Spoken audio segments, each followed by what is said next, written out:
All right, let me take my time with this because what's going on with Shedeur Sanders and the Cleveland Browns right now? It deserves more than just a passing headline or a couple of lazy takes from national analysts who probably haven't even watched the tape.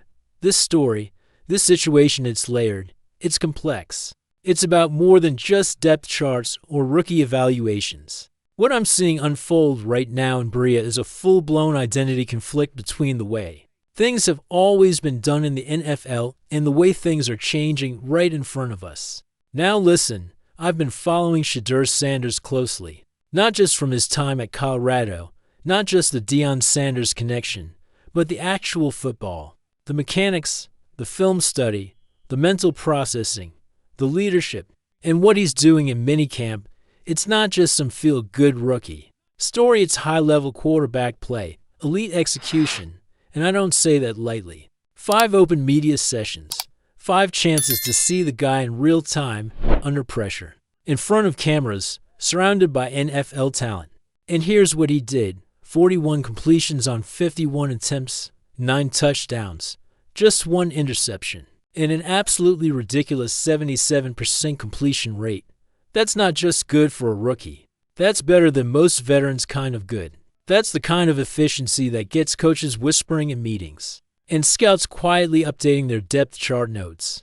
But here's the wild part. He was drafted in the 5th round. 5th round. Do you know how many 5th-round quarterbacks come in and command this kind of attention, this kind of precision, this kind of poise? Almost none.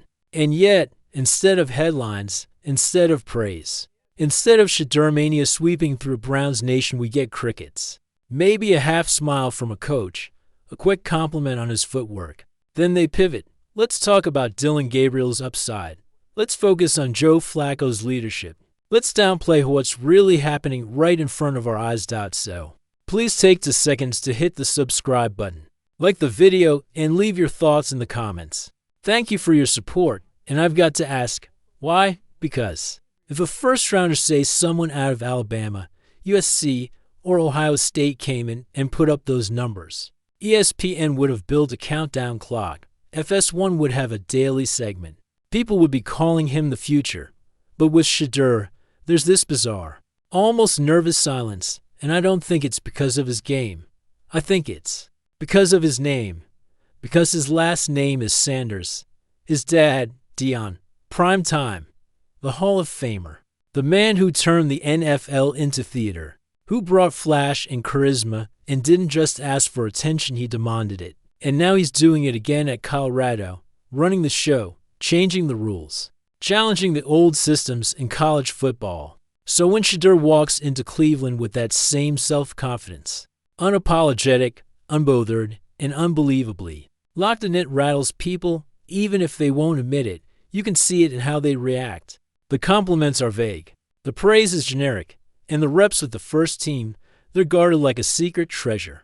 It's like they want to believe in him, but they don't want to fully commit. Not yet, not publicly, not while they've still got Flacco in the room, not while Pickett just got here, not while Gabriel is still trying to prove he was worth that mid-round pick. But let's really talk about that, because when I look at what Shedeur is doing and compare it to the rest of the quarterback room, it's not even close. Dillon Gabriel, he's hovering around the high 50s in completion rate, already thrown 3 interceptions. He looks like what he is, a rookie trying to adjust to the speed of the NFL. Kenny Pickett, man, I don't know what to say. He plays like he's afraid to make mistakes. He's cautious. He's hesitant. He's not showing the kind of command you want in a backup, let alone a starter. In Flacco, look, I respect the hell out of Flacco. The guy pulled the Browns out of a dark hole last year. He gave the fans something to believe in again. But let's not sugarcoat it. When the pocket collapses, Flacco does too. He doesn't move like he used to. He's a statue back there. You're not building a future around that. But Shedeur, he's stepping into chaos and making it look like jazz. Multiple reads, quick releases, confident throws into tight windows. He's not just managing the playbook, he's mastering it. And those 9 touchdowns? That's not a fluke. That's execution. That's football IQ. That's rhythm, chemistry, anticipation. These aren't checkdowns and swing passes. He's threading needles. He's dropping dimes into the red zone.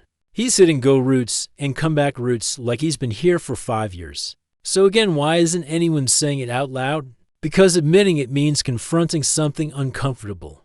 It means realizing that the pre-draft narratives were wrong. That Shedeur wasn't just Deion's kid with a flashy TikTok following. That he's actually that dude. That he belongs. That maybe he should have gone in the second round. Maybe even the first. And let's be honest, some people in this league still aren't ready to admit that Deion was right. Again, but here's the thing. The truth has a way of breaking through. And Shedeur, he's stacking day after day of undeniable truth, eventually. The front office is going to run out of reasons to ignore it. Eventually, the excuses will crumble. Eventually, someone's getting traded, or benched, or cut, and I can already hear the whispers. Pickett to Indy, Flacco to New Orleans. I've seen those names floating around. Because once Shedeur lights it up with the first team, once he gets those meaningful reps, and the world sees what I'm seeing every day in camp, there's no putting that genie back in the bottle. Now, let me be clear. This isn't me taking shots at Flacco. That guy's a warrior, a leader. He's earned the respect of the locker room. But this is bigger than loyalty. This is bigger than respect. This is about the future. This is about winning. And then there's the generational tension. I saw it up close, Flacco and Shedeur standing side by side. It looked wholesome. The old line and the young cub, mentor and mentee. But under the surface, there's a whole different dynamic playing out. Flacco represents the old NFL, quiet, composed, brandless. He doesn't dance on camera. He doesn't post selfies in the locker room. He doesn't engage fans on live streams. He even joked, adults should have fun in private, when Shedeur teased him for dancing during a session. But Shedeur, he is the new NFL, streaming, merch drops, live Q&As, training camp, behind-the-scenes content. He's not building a brand. For the sake of ego, he's building a connection, a relationship with fans. And to him, that's not a distraction. That's part of the job. That's part of who he is. And when you put those two worlds in the same quarterback room, there's gonna be friction. Not conflict, not drama, but tension, philosophical tension. And the coaching staff, they're more used to Flacco's world. That's the language they speak. That's the rhythm they're comfortable with. Shedeur, he's different. He's newer. He's more public. And yeah, even though he's been spotless in the media, you can feel that quiet skepticism seeping into the evaluations. But let me say it plainly, it doesn't matter how long they tried to slow him down. He's coming. He's rising. He's rewriting the Browns' timeline whether they like it or not. This isn't just about winning a spot on the roster anymore. This is about a generational shift, a passing of the torch. And it's happening in real time right there on the practice fields of Berea. Because when Flacco makes a risky throw, it's called veteran experience.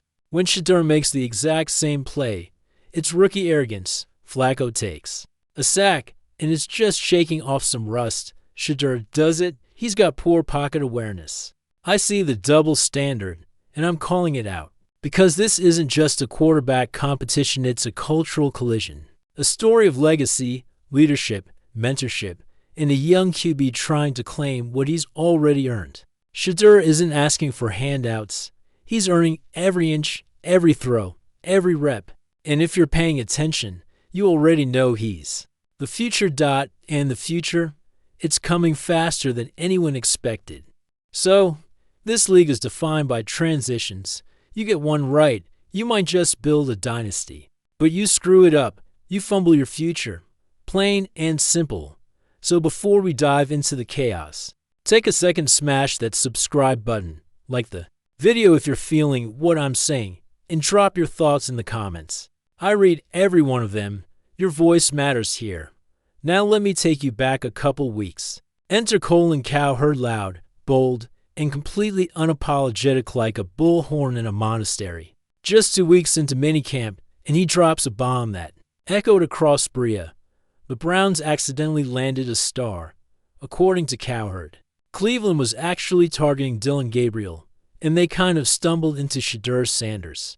But now Shedeur is outplaying everyone. And yeah, say what you want about Cowherd, but don't act like he's just out here making stuff up.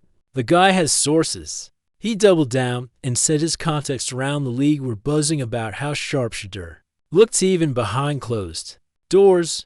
They're saying his pre-snap reads are already more advanced than Gabriel's. And while Gabriel brings you consistency, Shedeur brings something else, electricity. But here's the part nobody wants to admit. Media pressure changes everything. Coaches swear they don't listen to the talk shows, the hot takes. But come on, we all know better.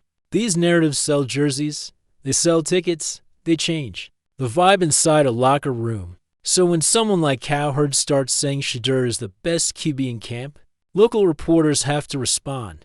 And the easiest way to cool that fire? Give the kid more reps, let the tape speak. But this goes beyond just one quarterback. This is about how the NFL adapts or fails to adapt to players like Shedeur Sanders. So let's rewind the clock. His dad, Deion, didn't just play in the NFL. He exploded into it. He wore chains to team lunches. He played baseball on Saturdays, football on Sundays. He danced on the Cowboys star and dared anyone to stop him. The owners, they loved the ratings. But the suits, they hated how untouchable he was. Deion answered to no one. Fast forward to 2025, and now we've got Prime 2. His son, same swagger. But now, he's fusing that with social media savvy, branding instincts, nil experience. And it all makes the old school endorsements look like relics. Some execs in the league see massive potential in that, but others, they see a threat because here's the truth they don't want to say out loud. You can't bury brilliance if Shedeur succeeds. The rules change. Suddenly, rookies aren't just asking for signing bonuses. They're asking for content clauses. They want their personal videographers inside team facilities. They want freedom to post their own locker room highlights. And that kind of autonomy, it terrifies the old guard. Stephen A. Smith put it perfectly. They couldn't silence Deion. So now they're trying to silence his son. The league doesn't want a quarterback who knows his worth before they can slap a price tag on him. And let's be honest, race is part of this conversation. The NFL celebrates black excellence, but only when it fits into a polished, reserved mold. Think Russell Wilson, not Deion Sanders. Deion was loud, radiant, unapologetic, and his son, he's inherited every bit of that fire. Shedeur posts his own highlight edits. He retweets fan memes. He flaunts the watches. Not because he's arrogant, but because he knows exactly who he is. And that confidence, it's not unethical. It's just loud. And in a league that thrives on quiet control, that loudness, it rattles the walls. Then there's the whole nepotism thing. Some scouts can't see past his last name. They say he's just riding his father's coattails. But they're ignoring the film sessions, the footwork, the NFL-level mechanics. The work is all there. He's not just surviving pressure, he's thriving under it. First, they said, okay, but let's see him do it at a Power 5 school. So he did. Then it was, well, let's see him in the NFL. And now, here we are. It's minicamp, and the kid is slicing up defenses. So now what? The league either pivots and acknowledges what's obvious, or they dig in and hope preseason breaks him. But every time Shedeur drops a dime in August, it's going viral. Deion will post it. Fans will meme it. Analysts will break it down. And the longer the league hesitates, the more obvious it looks. Not like caution, like fear. If Shedeur wins KB2 or QB1 by September, everything shifts suddenly. Charisma and brand equity matter in scouting. Marketing teams start begging for rookies with built-in followings. But if Cleveland buries him, fans will see right through it. They'll know it's not patience, it's fear. And if that happens, the fallout will be brutal. Headlines won't talk about development. They'll say the Browns chose safety over spark. And then other GMs are gonna come calling. They'll ask Andrew Berry, what's it gonna take to see Shedeur in our uniform? Picture it. Shedeur lighting it up in MetLife in a Giants jersey. Or commanding Sean Payton's offense in Denver while Cleveland fades into mediocrity. And the fans? Oh, they'll remember. They'll roast the Browns for years. Because the NFL doesn't just sell competition, it sells hope. And Shedeur Sanders is hope. He's energy. He's the future. He's what fans want to believe in. If Cleveland drops the ball here, it won't just be a missed opportunity, it'll be a PR nightmare. One of those moments that echoes for decades, like when the Bears passed on Mahomes. And if the league tries to muzzle Dion, he's not gonna stay quiet. He'll go live on ESPN. He'll bring receipts to McAfee. He'll tweet from the sidelines and rally the internet. Because once the public sees a star being buried just for daring to shine, even the neutral fans will stand up. So what should the Browns do? Easy, lean into merit. Make it a real competition. Count every rep. Record every scrimmage. Let the world watch, because transparency kills conspiracy. But here's the problem: if you do that, and Shedeur outplays the vets on camera, you can't ignore it. You have to give him the job. And that right there is the heartbeat of the whole thing. This isn't just a camp story. This is about what the NFL really values. Are we rewarding performance or protecting egos? Are we building a league that celebrates talent or punishing players who refuse to play small? Shedeur isn't creating hype because of his name. He's creating it because of how he throws, how he reads, how he leads. The Browns have a choice to make. Stick with the old narrative or respond to what's actually happening on the field. Because if they bench him, they don't just lose a quarterback. They lose the trust of the locker room, the fan base, and the future. Right now, Shedeur isn't just the most electrifying QB in camp. He might be the most important rookie in the league this offseason. He's already changing the game. The only question is, will Cleveland let him finish the story or slam the book shut before he even picks up the pen? They got to give him the reps.